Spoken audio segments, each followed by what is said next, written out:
আজ 2017 সালে আমি এবারই হজে গিয়েছিলাম।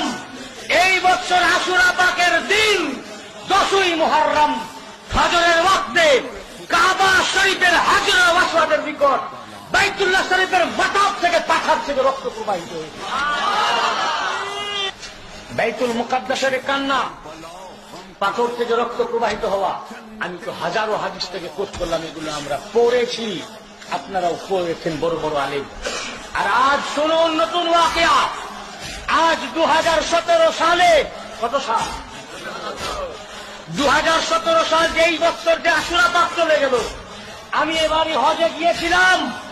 এই বছর আশুরা পাকের দিন 10ই মুহররম ফজরের ওয়াক্তে কাবা শরীফের হাজর ও আসওয়াদের নিকট বাইতুল্লাহ শরীফের মাথাব থেকে পাথর থেকে রক্ত প্রবাহিত হয়েছে।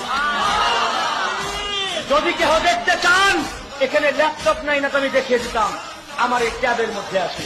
এই ছোট ট্যাবে আপনারা বুঝতে পারবেন না।